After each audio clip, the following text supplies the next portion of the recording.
the topic that I picked, which isn't the title we have, but the topic I picked is your talent is not enough. No matter what your talent is, it isn't really enough. Talent is really a jump start.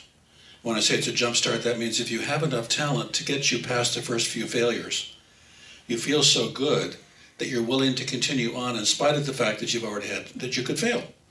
So years ago when I was a therapist and working in an inpatient program, I would go upstairs with the patients to create things. And some of them had a certain amount of talent, which meant they didn't fail initially.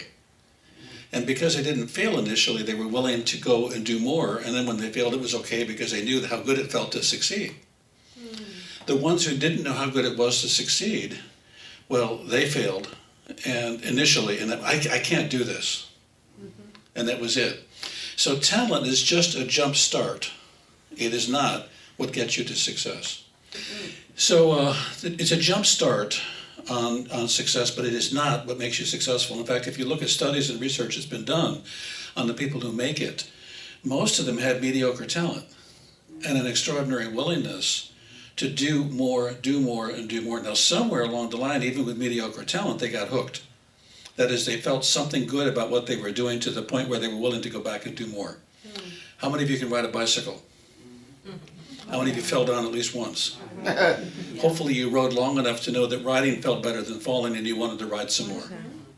That's really the sum of the talk, is that we have to be willing to fall down as a part of learning how to ride, as opposed to deciding that we're a fall down. Some of us have decided, well, I'm a fall down, that's just how life is for me. So what are you going to try? Nothing, I'll just follow. Now the person that we're going to show, who is Sammy Davis Jr., had his first live performance at age 3. He was tap dancing by the age of 4. He was doing that with certainly some talent, but think about what it would be like if somebody in your life at the age of 3 or 4 had said, I'd like you to do this now, this thing that you're doing, for the next 60 years, and I'd like you to get to be really, really good at it. Do you think if you did something for 60 years every day of your life, and you fell in love with it and you were passionate about it, you'd get good at it? No kidding. So what we see is a man who 60 years later has an extraordinary gift and is still giving. Now the clip I'm going to show now is Sammy Davis Jr. about 6 months before he died. He was very sick with cancer.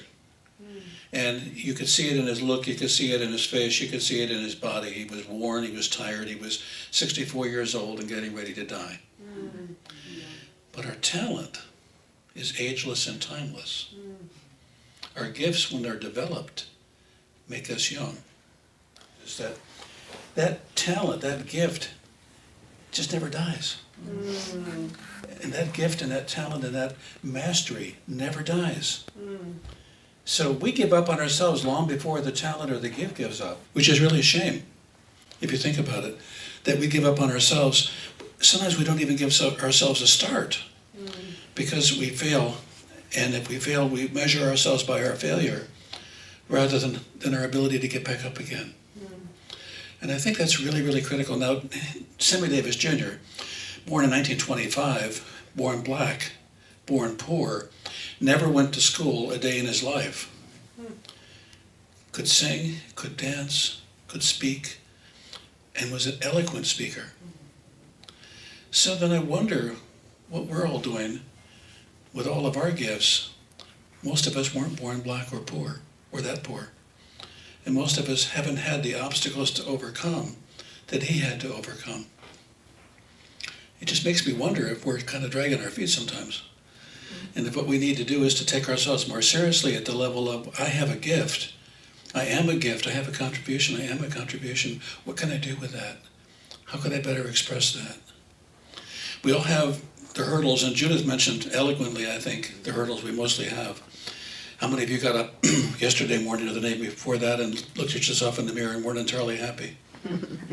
Yeah. How many of you looked in the mirror and said, oh God, we need a smaller mirror? Yeah. I mean, the truth is that we're constantly in facing opinions that were formed outside of ourselves about us and our insides. It's kind of funny when you think about it, that we're living an outside life rather than an inside life. We're living to make other people happy inside of us, and it doesn't work. I've pretty much given up on dealing with my anorexia anymore. Well, it's so easy. You gain 5 pounds and you want can't go out today. 5 pounds too much. What about that man that weighed 700? He's okay with that. I'm not. My 5 pounds is the 5 pounds that's just too much. And then I look at a picture of myself when I was 5 pounds too heavy 10 years ago, and I thought, God, you were fat then too, but not as fat. And the truth is, if we look at ourselves back in time, it would have been nice to have accepted ourselves as well as we can now. How many of you like how you looked 10 years ago much more than you liked it then? This is really interesting. So we have been on a mission of disapproval for a long time. And it's sometimes even a profound level of I don't like myself, and I'll find the reasons. And I have a lot of supporting evidence. People will tell me that it's true. My younger brother, who's since passed on, said, Bob, you should do radio. And I said, why? And he said, you don't have a television face. Yeah. Since then, I've seen a couple of our talk show hosts that aren't exactly beautiful. But the trouble with that is that gets filed away as a truth. When somebody says, you're really, really good looking, I think, my God, they can't see very well. We don't hear what's good about us, inside or outside. We tend to listen for what's wrong and needs to be corrected. We tend to think we'll eventually be strong enough to take the corrective action to get it right. And all that happens is we get older and more tired. Until finally, at some day, if we're smart, we say, I can't do this. I'm simply going to have to be me, which is one of Sammy Davis's final songs. I've got to be me. His song that he lived for 50 years with is, I've got to be me because it doesn't work any other way. You've got to be you because it doesn't work any other way. Not because it's a good way for anyone else. It just turns out to be a good way for you. You didn't come here with God having said, look, you're going to have this extraordinary life, but it's going to have to look like a lot of other people's lives. And I want you to work really hard on being like a lot of other people so you can be good enough, okay? Which other people, I don't know. You'll see them as they go along. Some of them will only be in your life long enough to criticize you, okay? But I want you to try to be like them. If you think about the mentoring we've often gotten, it is not the kind of mentoring that's helpful. I've noticed recently on Facebook, because I'm on it a couple hours, or I'm on it all day. I'm on it quite a bit, and I notice some of the Facebook posts, and these are particularly ones are women. These are beautiful women. You can't always see them. They're walking away. They're holding a torch. They're suffering, but they are beautiful. They're somewhere in their mid-30s. And they talk about brokenness, and they talk about healing, and they talk about possibility. But when you look at the picture, there's nothing wrong with them. I thought, wouldn't it be interesting if they had men and women who were 50 pounds overweight posing saying, I feel broken. People would say, yeah, he sure looks broken to me. That's right. Wow. So we're able to communicate on the one hand that it's okay to be broken, but you ought to do it and look good. You shouldn't break down in the process of being broken, okay? Wow, what a message. So I think one of the reasons we get together is to hear that it's okay to be who you are. In fact, it's not only okay, it's essential. It is what you've got to do to be alive and live your life completely. And we're constantly battling an internal dialogue that says it's not true. And so I think we have to take a look at our gifts, our talents, and say, I need to practice those gifts and talents so that I can find greater pleasure in my living, rather than that I can have enough mastery that somebody else will say it's good, or someone else will say I approve. I'm so struck with this approval business because, as you know, I've gotten the book ready for publication, and I'm excited about that, and I even have a contract that just came in the mail for a publisher, or a publisher. But I also heard from another publisher, and conversation with another publisher went like this. I love your book, Bob, but you're going to have to make some changes. I said, what do you mean? Well, you can't use a clever font. You have to use a conventional font like the fonts that other books use. I said, oh. And some of the essays that you've got are going to have to be a little shorter, a couple of them will have to be a little bit longer, and you're going to have to sort of find a different voice that speaks more intellectually, more intelligently than the one that you've got, but I like your book. You can't use your art, you see, Bob, because the artwork really doesn't fit that kind of a book, and we're not going to make an art combination book. That's not what we publish books that look like a lot of other books, and you'll like it. And you'll have a successful book that looks like a lot of other books. I said, you see, here's the problem. I want an extraordinary book. I want a person to open up that book, and when they open it up, they like how it feels. The feeling part's not important. We're a publisher, we know. I want them to see something inside of it that makes them smile. A picture, a clever use of the font, a line at the bottom rather than in the middle where they expect it. No, we don't do that, Bob. That's just not a good idea. How do you know it's not a good idea? We've been publishing for 128 years. We know about publishing. Do you know about publishing exceptional, outstanding, unusual books? Huh. I guess we don't have any of those. Isn't that interesting? If I were able to follow all the instructions that I was being given in this phone conversation, I could have managed to make my book so ordinary that even I would want to pick it up. Are there people in your life trying to make you so ordinary that they don't want to even pick you up? That they don't want to take you out? You know, I don't mind going out with you, but please don't talk like that when you're with other people. You know, please don't be your real self, okay? You've learned how to be superficial. You've mastered that. We all have. Please do that, okay? That's what I'm expecting of you. And then you come home at the end of the party, I told you not to do that. You said things, and people looked at you. I know. You don't want them doing that. It's not good. You don't have a TV face. See, we're battling this all the time. We really have to take a look at this and say, isn't it time for me to step out and be me? And I guess the reason that I'm doing this talk to you today is because I realized that stepping out to be you is difficult because the part of you that says don't do it is always there. It is so always there that we don't notice it. And it is the thing that we're not noticing that's crippling us and slowing us down and stopping us.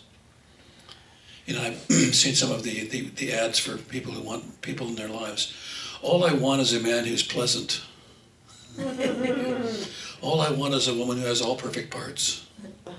And will share them with me whenever I want them. Good, that'll work out really well for you. What I want is a superficial relationship, but I'd like to be able to go to the rodeo with you, movies with you, have you watch television with me, and let me hold the remote control. That'll really work.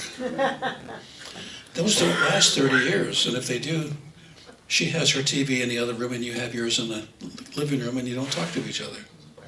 See, we have to be willing to be authentic, but not for anyone else, but for ourselves.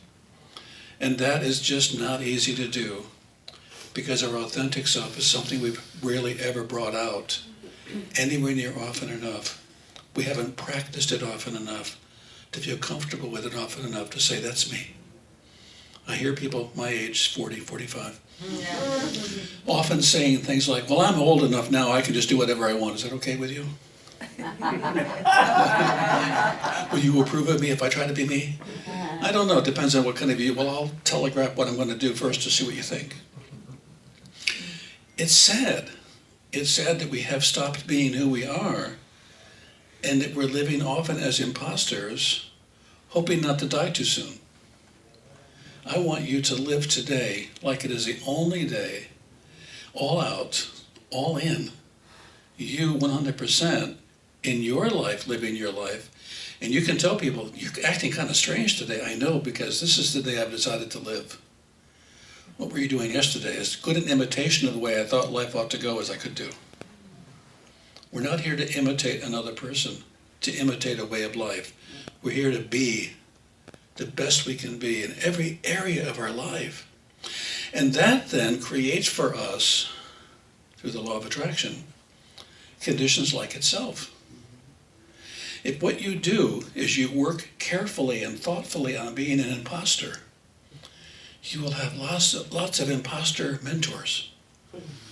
The world will be full of people who will teach you how to be superficial. If you decide to be an authentic person and you really work at being you, other people that are working on the same thing will say, I like that about you. I happened to talk to Elizabeth, who's a published writer, about my idea of how I wanted my book to go. And the first thing she said to me was, "That's you, Bob. Do it." She didn't say, "Now, Bob, publishers know more than you do. You should follow them." They don't. No, well, the truth is, the people often who tell you what you should be doing haven't even always done it that way either, and haven't always done it well enough to be able to tell you that. So it's time to take a step out. It's time to risk being more you. It's time for you to be willing to have more aliveness. It's time for you to tell the joke that you wouldn't tell because maybe they won't like it. It's time for you to laugh. I told you about Tim Conway, and I can never think of his, whenever I get up here, I can't think of his name. Tim Conway's partner in the Carol Burnett show, but Tim Conway. Harvey Korman, yeah, and Tim Conway. Harvey Korman is getting an award. I think I told you this before. He's getting an Oscar for something, or an Emmy, I guess, for something. And Tim Conway walks up to him and just puts his head on his shoulder, stands there. Who does that? And the audience is just losing it. Haven't you ever thought that you should have gotten the award and wanted to go up and stand next to the person and say, "That should be mine"? He just went ahead and did it. And I've watched hours of his comedy. And all he does is us in slow motion. All he does is he gives us a voice that we can laugh at and say, "Damn, I wish I could have done that." Yeah, I feel that way too. And most of our comedians, who are to my thinking some of the best philosophers alive, are giving us samples of ourselves and then saying it's okay, you don't have to look at it if you don't want to. But they're really saying it's okay to play, it's okay to risk, it's okay to look at yourself and laugh at yourself because you're really kind of funny. And I love Ellen DeGeneres' one of her early monologues when she's running, or she's walking and she slips. Well, that's embarrassing, I guess, to slip. It shouldn't be, but I guess it can be. So she turns it into a run. And she sees a person across the street and she says, "I was just getting ready to run. I was moving into a run." Think about it. That you're walking and you slip and you're already looking for who might see it that would make you wrong, and you have to convert it into something that's a positive action. Well, the comedy thing is so funny because we've all done that. I didn't drop that, I put it on the floor. I wanted to see if I could pick it up later. Yeah, I do that a lot. I practice, it's part of my exercise program. I don't drop things, I place them carefully for other people to see me putting them down. That's right. I also like to see who's going to pick them up. Sometimes I get help, sometimes I don't. It's part of a psychological program I've been running for quite a while now. I mean, we lie to ourselves. We tell ourselves stories. We make stuff up just to look good. And we don't have to do that. So today when you go home, or on the way home, I want you to do the best you possibly can to celebrate the you that you brought here. The real you. The loving, kind, wonderful, amazing you. The you that has a lot of talent, a lot of gifts that you haven't necessarily even explored yet because maybe you were a little afraid. And it's okay.